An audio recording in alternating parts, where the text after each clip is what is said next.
المساجد تلك حدود اللہ فلا تقربوها۔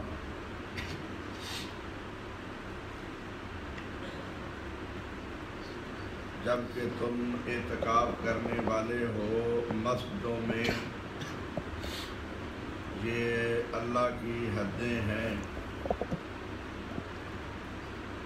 سو مت تم قریب جاؤ ان کے۔ اسی طرح بیان فرماتا ہے اللہ اپنی آیتیں لوگوں کے لیے شاید کہ وہ متقی بنے۔ اعتکاف کے احکام و مسائل جاننے ضروری ہیں، چونکہ آج اللہ کے فضل و کرم سے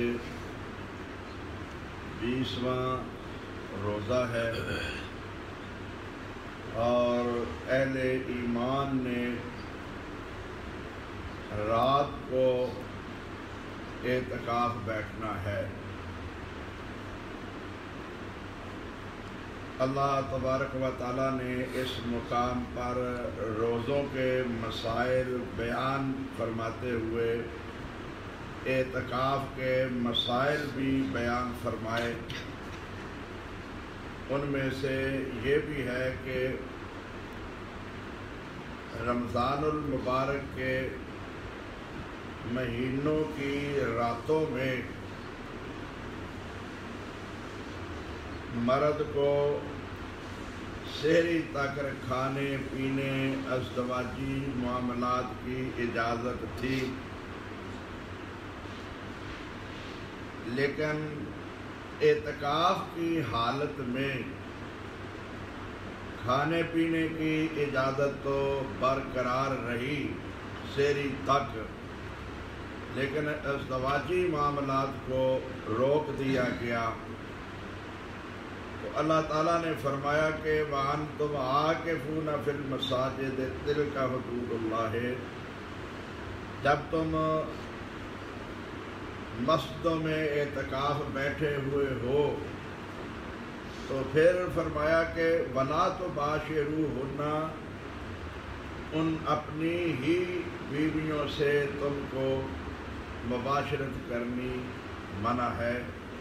اعتکاف کی حالت میں یہ کام نہیں کرنا۔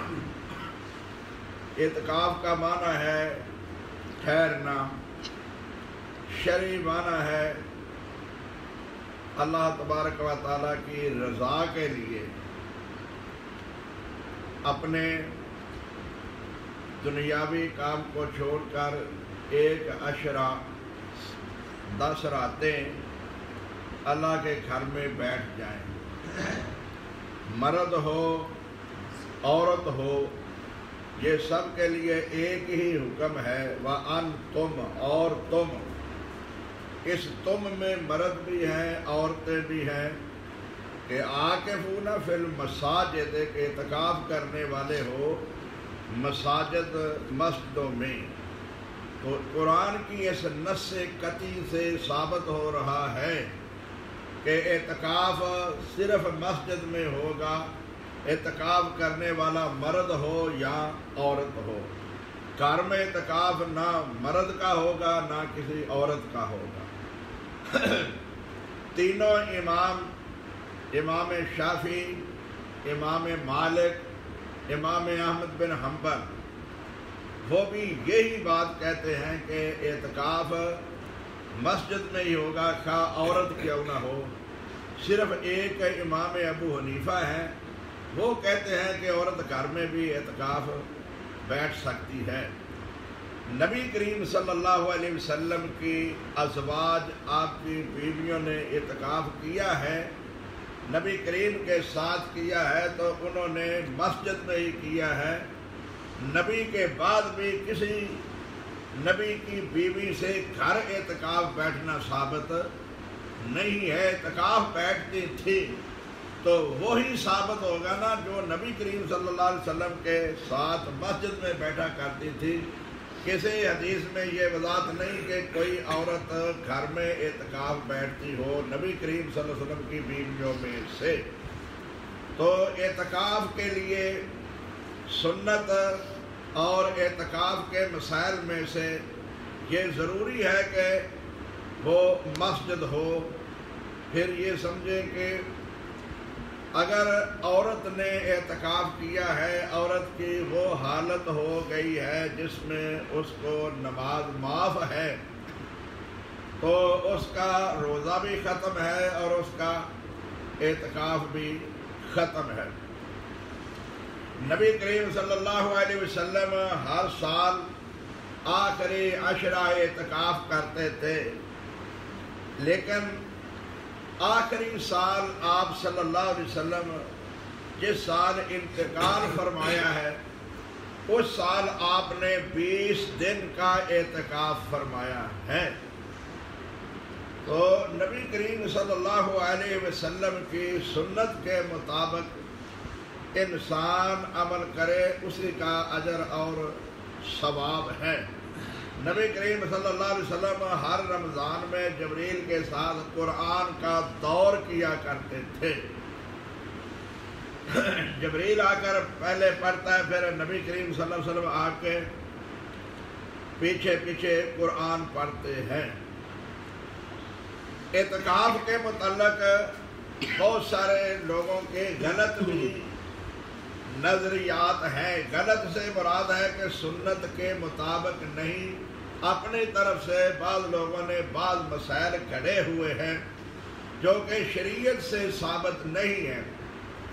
مثلاً وہ یہ بیان کرتے ہیں کہ اعتکاف بیٹھنے والا اس طرح اپنا منہ چھپا کر باہر لیٹرین وغیرہ یا قضائے حاجت کے لیے جائے گا جیسے کہ وہ کوئی شہد کی مکھیوں سے ڈرتا ہوا چھتے کو ہاتھ لگانے لگا ہے کہ کہیں کوئی مکھی مجھے ڈنگ نہ مار دے. لوگوں سے بھائی منہ چھپانے کی کیا ضرورت ہے؟ کوئی اس نے برا کام کیا، یہ چور ہے یا ڈاکو ہے یا کہ یہ بدماش ہے، یہ مسجد میں چھپ کر بیٹھا ہوا ہے کہ لوگوں سے منہ چھپا کر یہ باہر نکلے گا. کون سی اس نے بری بات کی ہے؟ کون سا اس نے ظلم کیا کہ کوئی اس کو دیکھ نہ لے، یہ منہ چھپا کر باہر جائے گا؟ یہ بہت بری حرکتیں ہیں. مسجد میں بیٹھو، خیمے لگے ہوئے ہیں، تمہارے نشانی اس لیے ہے کہ کوئی فضول بات اس سے نہ کرے. یہ دنیاوی کام نہ کرو، اللہ کی عبادت کرو، قرآن کی تلاوت کرو. سب سے زیادہ بہترین ذکر اللہ تبارک و تعالیٰ کا قرآن ہے. کثرت سے تم پڑھو، جتنا بھی پڑھا جاتا ہے. پھر خوش قسمت وہ لوگ ہیں کہ جو اعتکاف بیٹھتے ہیں، ان کو تو کم از کم یہ موقع مل جاتا ہے بیٹھنے کا. بیٹھے ہوئے ہوتے ہیں، فجر کی نماز مسجد میں بیٹھے ہوئے ادا کر کے اسی جگہ پر بیٹھے رہے. سورج نکلنے پر، سورج طلوع ہونے پر وہ 2 رکعت ادا کریں گے تو اللہ تبارک و تعالیٰ کے رسول صلی اللہ علیہ وسلم فرماتے ہیں جس آدمی نے نماز ضحیٰ، اسے ضحیٰ بھی کہتے ہیں، چاشت بھی کہہ لیتے ہیں، اسے اوابین بھی کہہ لیتے ہیں، اسے چاشت، ضحیٰ، اوابین، اشراق، یہ سب اسی نماز کے نام ہیں.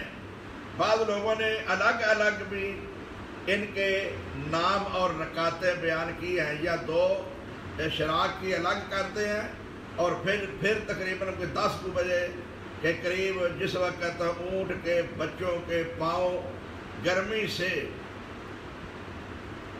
جلنے لگے یا ان کو تکلیف ہونے لگے. بچہ ہوتا ہے نا، ابھی اس کے کھور جو ہوتا ہے وہ پکے نہیں ہوتے تو اس کو گرمی محسوس ہوتی ہے. جو تقریباً 10 بجے کا وقت بن جاتا ہے. کئی اس وقت کو نماز اوابین کہتے ہیں. تو بھائی اصل میں یہ ایک ہی نماز کے نام ہیں جو طلوع آفتاب سے شروع ہوتی ہے اور اس وقت تک جاتی ہے، اور اس کی کم از کم 2 رکعت ہیں، زیادہ سے زیادہ 8 رکعت ہیں. اگر کوئی خوش نصیب ان کو ادا کرتا ہے تو نبی کریم صلی اللہ علیہ وسلم فرماتے ہیں کہ اس آدمی کو اللہ تبارک و تعالیٰ عمرے اور حج کا ثواب عطا فرماتے ہیں. یہ کتنا خوش نصیب ہے. کتنا ٹائم لگے گا؟ اب تم انتظار کرو یہاں بیٹھے بیٹھے طلوع آفتاب تک، طلوع آفتاب کے بعد 2 رکعت بھی آپ ادا کریں گے اس نیت سے کہ اللہ تبارک و تعالیٰ مجھے اس کا پورا پورا صلہ اجر اور بدلہ عطا فرمائے، تو نبی کریم صلی اللہ علیہ وسلم فرماتے ہیں کہ اللہ تبارک و تعالیٰ اس کو حج اور عمرے کا ثواب عطا فرما دیں گے۔ بعض لوگوں نے اعتکاف کی اپنی مرضی سے یا بعض ضعیف روایتوں سے بڑی بڑی فضیلت بیان کی ہے، وہ ایسی کوئی صحیح حدیث نہیں ہے۔ بہرحال یہ حدیث صحیح ہے، وہ اعتکاف نہ بھی بندہ بیٹھا ہو تو وہ فجر کی نماز پڑھنے کے بعد 2 رکعت طلوع آفتاب کے بعد ادا کر لے۔ کوئی میری ماں بہن، کوئی بیٹی اپنے گھر میں فجر کی نماز پڑھ کر بیٹھ جائے اسی جگہ پہ جہاں اس نے نماز ادا کی ہے، اصل میں یہ اس کو اجر وہاں بیٹھنے کا ملنا ہے جو اس نے گھنٹہ سوا سورج طلوع ہونے تک انتظار کرنا ہے، اس انتظار کا اس کو اجر ملے گا۔ وہ اپنے گھر میں نماز فجر ادا کر کے بیٹھی ہے، طلوع فجر کا انتظار کر رہی ہے، تو گھر میں وہ 2 رکعت اشراق پڑھ لے گی تو اس کو بھی اللہ تعالیٰ حج اور عمرے کا ثواب عطا فرما دے گا۔ یہ کوئی صرف ایک عشرے کی بات نہیں یا رمضان کی بات نہیں، وہ 12 مہینے بھی یہ اجر لینا چاہے، ہر روز بھی لینا چاہے تو وہ لے سکتی ہے، اللہ تعالیٰ اس کو یہ اجر عطا فرمائے گا۔ اعتکاف کے متعلق کچھ لوگوں کا خیال ہے کہ یہ 20 روزے فجر کی نماز پڑھ کر اعتکاف والی جگہ پہ جانا ہے، تو بھائی یہ بات درست نہیں ہے۔ حدیث میں 10 راتوں کی بات آتی ہے، اگر 20 کی فجر سے پڑھ کر جائیں گے تو پھر یہ 1 دن زیادہ ہو جائے گا جو کہ حدیث کے خلاف ہوگا۔ فجر کی تعیین نہیں ہے کہ وہ 20 کی تھی، ہاں یہ ہو سکتا ہے کہ آپ رات کو مسجد میں چلے جائیں، یعنی 21 کی رات کو مسجد میں چلے جائیں، عبادت کریں، تو صبح فجر کی نماز پڑھ کر کون سا روزہ ہوگا پھر 21ویں روزے کی فجر کی نماز پڑھ کر آپ جائے اعتکاف میں جا سکتے ہیں۔ اس طرح ہو سکتا ہے کہ وہ 10 راتیں بھی مکمل ہی ہوگی اور فجر کی نماز پڑھ کر بھی آپ اپنے اعتکاف والی جگہ پہ جا سکتے ہیں۔ پھر بعض لوگ یہ کہتے ہیں وہ جی اس کی جو طاق رات تھی 21ویں رات وہ تو اعتکاف سے باہر نکل گئی، باہر بھی کہتے ہیں وہ مسجد میں تو چلا گیا ہے، اعتکاف تو وہ بیٹھا ہے اسی نیت سے گیا ہے، تو مسجد میں اس کو اعتکاف نہ آئے گا۔ یہ لیلۃ القدر والے سب لوگ اعتکاف تو نہیں نہ بیٹھے ہوتے، تو لیلۃ القدر کی رات جو قیام کرتے ہیں، کیا آپ کہہ سکتے ہیں کہ لیلۃ القدر صرف اعتکاف والوں کو ملے گی، جو اعتکاف نہیں بیٹھتے ان کو لیلۃ القدر نہیں ملے گی؟ یا جو اس خیمے میں نہیں جائے گا اس کو لیلۃ القدر کا ثواب نہیں ملے گا؟ بھئی آپ نے وہ رات 21ویں تاک رات مسجد میں اسی نیت سے گزاری ہے، اگرچہ خیمے سے باہر ہیں لیکن ہیں تو اسی نیت سے بیٹھے ہوئے مسجد میں آئے ہیں، تو اللہ تعالیٰ آپ کو اس کا پورا اجر عطا فرمائے گا۔ تو یہ اعتکاف کے متعلق چند ضروری باتیں تھیں، ان کو معلوم کرنا ہر مومن مسلمان کا فرض ہے۔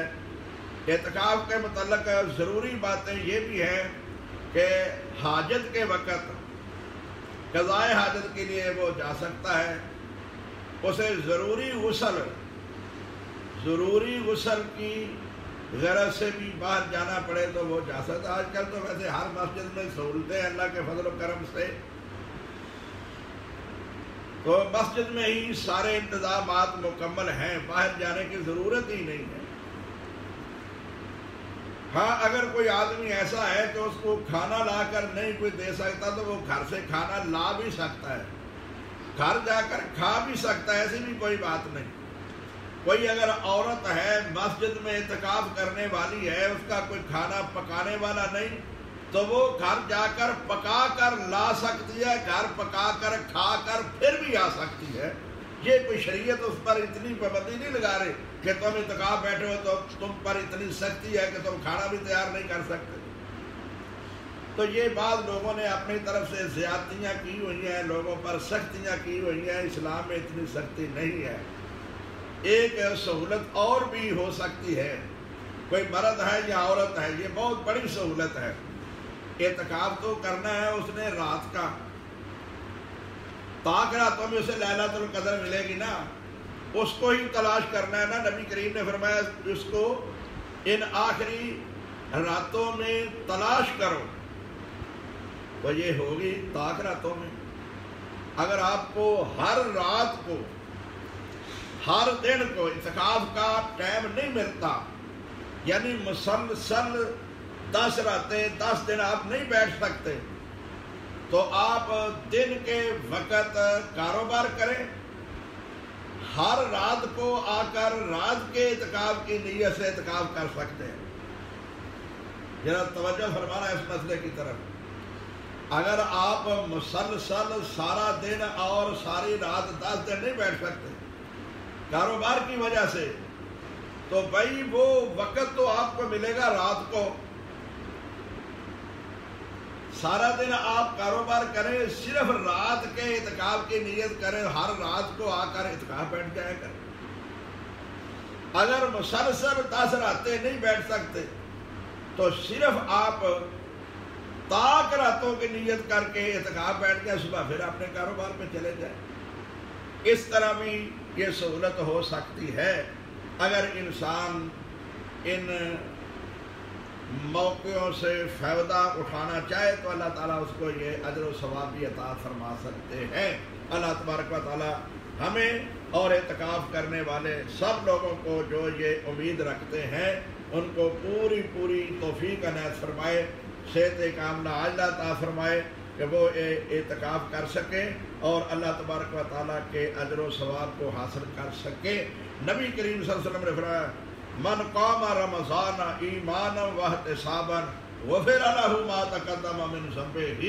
اور بعض روایات کے اندر لیلۃ القدر کے الفاظ میں من کان لیلۃ القدر ایمانا واحتسابا غفر له ما تقدم من ذنبه. جیڑا بندہ رمضان المبارک کے اندر اس نیت سے قیام کرتا ہے، اپنا احتساب کرتا ہے کہ اللہ مجھے یہ غلطیاں جو مجھ سے ہو گئی ہیں معاف فرما دیجیے، اپنا احتساب کرتا ہے، اپنے اعمال پہ شرمندہ ہوتا ہے، اللہ سے معافی مانگتا ہے، تو اللہ تعالیٰ فرماتا ہے میں اس کو معاف کرتا ہوں. تو اعتکاف کرنے والوں کو تو یہ لیلۃ القدر نہیں نہ بھولے گی، انشاءاللہ ان کو ضرور آئے گی. اللہ تبارک و تعالیٰ ہمیں یہ حاصل کرنے کی توفیق عنایت فرمائے. آخر دعوانا الحمدللہ رب العالمین.